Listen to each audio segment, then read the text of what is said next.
How to identify different semantic word changes. Have you ever wondered how the meanings of words shift over time?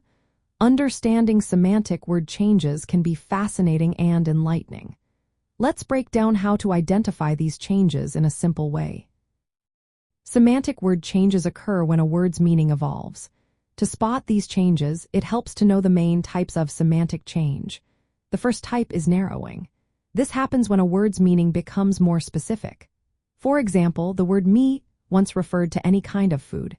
Now, it specifically means animal flesh. Another example is hound, which used to mean any dog but now refers only to certain hunting dogs. Next, we have broadening.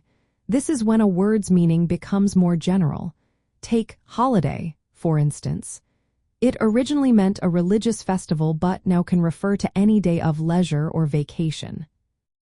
Then there's amelioration, which is when a word takes on a more positive meaning. The word eager used to mean angry or sharp.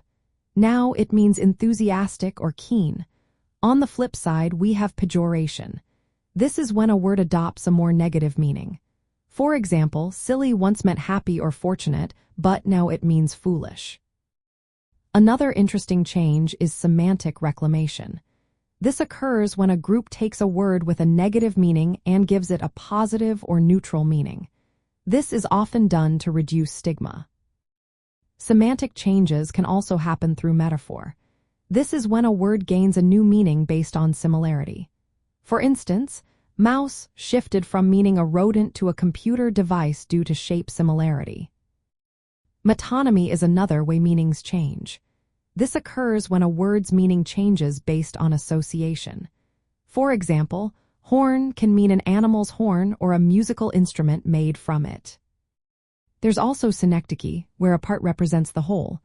A common example is hands meaning workers.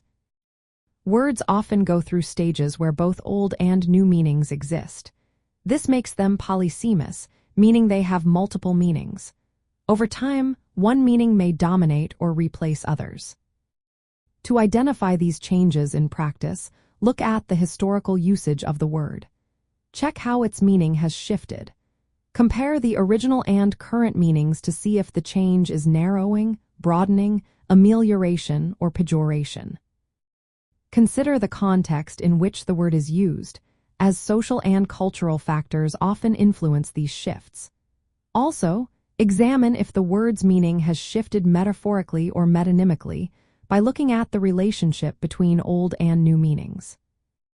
For example, the word awful originally meant worthy of awe, a positive meaning. Now it means terrible, showing pejoration. Using these definitions and examples helps clarify the changes. For narrowing, you might say, the hound chased the fox, where hound specifically means a hunting dog. For broadening, you could say, we're planning a holiday next month, where holiday means any vacation.